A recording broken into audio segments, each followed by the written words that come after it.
Hello mga ka-Englishero at mga ka-Englishera! Welcome back to another learning session with me, Ma'am Cha. For today's session, we will discuss direct object versus indirect object. Let us first have direct object. A direct object is a noun or pronoun that tells who or what receives the action of the verb. A direct object answers the questions what or who. Take note na nagkakaroon lamang ng direct object kapag meron tayong tinatawag na transitive verb. So if you want to know more about transitive verb and intransitive verb, pwede niyong panoorin itong video na ito. Moving on, let us have the example. Alice caught the baseball.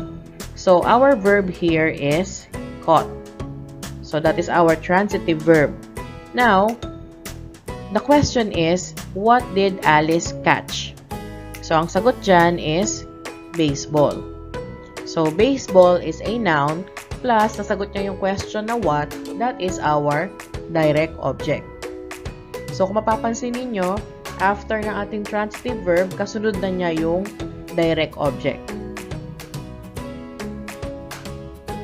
Let us have more examples of direct object. The first one is, Olive won the award. The verb in this sentence is won. Now, the question is, what did Olive win?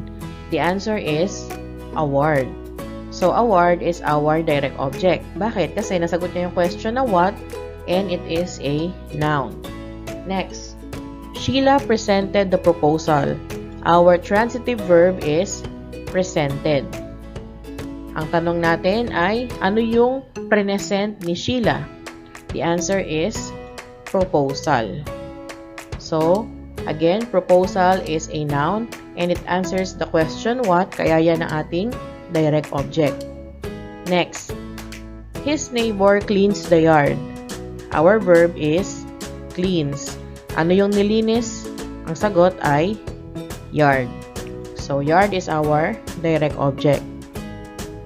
For our last example, we have, my sister unplugged the hair dryer. So, our verb is unplugged. And then, ano yung in-unplug niya? The answer is hair dryer. So, yan ang ating direct object. Madali lang malaman, di ba? Basta, tingnan nyo lang yung word after ng verb ninyo. Kapag siya ay sumasagot sa question na what or who, it's a noun or a pronoun that is a direct object. Okay, so kanina yung mga examples na binigay ko ay puro noun. Paano naman kapag pronoun yung direct object? So I have here examples. Number 1, I love you. So our verb is love. And then, ang question ay, sino yung mahal ko? The answer is you. So, you is our direct object. Nasagot niya yung question na who, and siya ay pronoun. Next, she likes him. Our verb is likes. And then, our direct object obviously is him. Ganun din, magkasunod din sila. Yung verb tsaka yung direct object. And then, our last example is, I called her last night. Sino yung tinawagan ko? Her. So, her is our direct object. And our verb is called. So, ganyan lang yung ating direct object. So, kahit yung sentence ay humaba pa siya, basta tingnan ninyo yung transitive verb tsaka yung kasunod niya. That is the direct object. Let us now have indirect object. An indirect object is a noun or pronoun that signals what or who receives the direct object. An indirect object answers the questions to whom or for whom. They are only present when there is a direct object in a sentence. Take note na, ang indirect object naman, noun or pronoun din siya, pero siya yung nagre-receive ng direct object. Sinasagot niya yung question na to whom or for whom or para kanino or sino ang tumanggap ng direct object. Nagkakaroon lang tayo ng indirect object kapag mayroong direct object sa sentence. So, we have here an example. I gave Tony a shirt. So, ang verb natin ay gave. So, hanapin muna natin yung direct object kung meron nga ba. So, ano ba yung binigay sa sentence? The answer is shirt. So, shirt is our direct object. Ngayon, sino yung pinagbigyan ng shirt? Sino yung tumanggap ng shirt? The answer is Tony. So, si Tony ang ating indirect object. Kasi siya yung tumanggap sa direct object. Kung yung direct object, ano yung binigay? Ang indirect object naman, sino yung tumanggap ng binigay?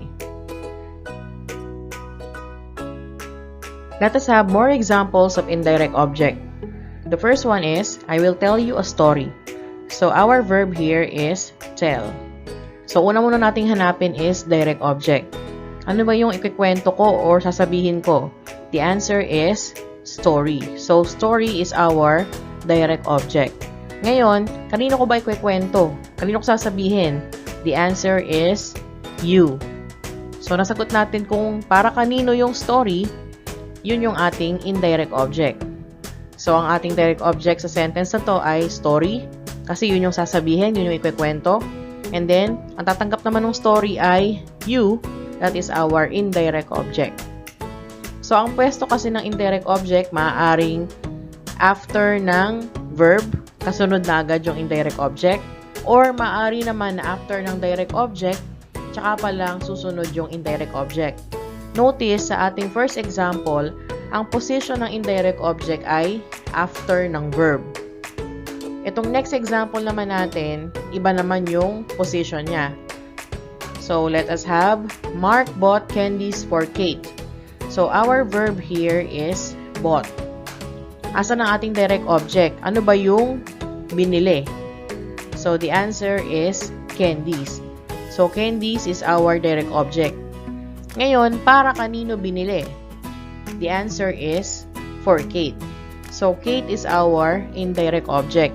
Ito yung sinasabi ko na maaaring ang position niya is after the verb, katulad ng first example, or maaari naman na after ng direct object. So, ang kailangan mo lang malaman is alin sa dalawa ang direct object at ang indirect object. Next, my friend sent me a message. So, ang ating verb is sent. So, ano yung pinadala? The answer is message. That is our direct object. Kanino pinadala? The answer is me. So, me is our indirect object. Our last example is, Joshua built Emma a fence. So, our verb here is built. And then, ang ating direct object, ano ba yung binuo or ginawa? The answer is fence. So, fence is our direct object. At sino naman yung tumanggap ng direct object? The answer is Emma. Emma is our indirect object. Alright, keep in mind, indirect objects are not always present in a sentence with a direct object. So, tandaan ninyo, hindi porke mayroong direct object sa isang sentence, dapat may indirect object na din. Hindi ganon. So, example, Sam made Sophie a dollhouse. So, dito, meron tayong indirect object, si Sophie. At ang ating direct object ay dollhouse. So, pag tinanggal natin yung indirect object na Sophie, tama pa rin naman yun. Sam made a dollhouse. So, ang direct object, pwedeng karoon ng indirect object, pwede rin namang wala. Pero, tandaan ninyo, kapag ang verb ay transitive, dapat palagi siyang may direct object. Next, phrases and clauses can be direct objects. So, hindi lang palaging one word lang, pwedeng clauses, pwedeng phrases, kagaya nito. We knew that the trip was canceled. Ang ating direct object dito is that the trip was canceled. That is a clause. Next, a sentence can have multiple direct and indirect objects. Example, she sent me a gift when I gave her my address. So, unahin natin yung first set. So, yung una, she sent me a gift. So, me is our indirect object, and then gift is our direct object. Yung next naman is, I gave her my address. Her is our indirect object, and my address is the direct object. So, maaaring multiple or maraming direct object or indirect object sa isang sentence. Is everything clear so far? So, tingnan natin kung kaya nang magsagot. Decide whether the underlined words are direct objects or indirect objects. I'll give you 30 seconds to finish the activity. You may start now.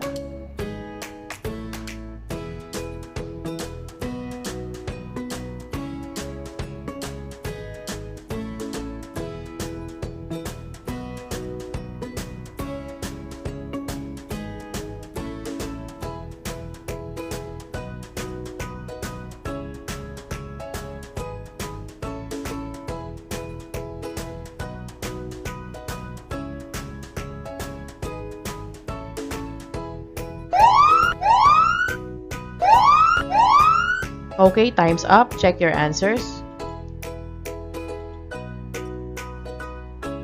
Number 1, the answer is indirect object. Sally gave them a bag of money. The bag of money is your direct object. Next, number 2, direct object. He offered her a flower. So, yung her natin dito is indirect object and then flower is your direct object. Next, number 3, Dina sent John a letter. So, John is our indirect object. Ang ating direct object dito ay letter. 4. The answer is direct object. Tina will make dinner for us. Us is your indirect object. Number 5. Kenneth gave his girlfriend a ring. So, ring is our direct object. If you get tired, learn to rest, not to quit. This is the end of our learning session. I hope ay may natutunan kayo about direct and indirect object.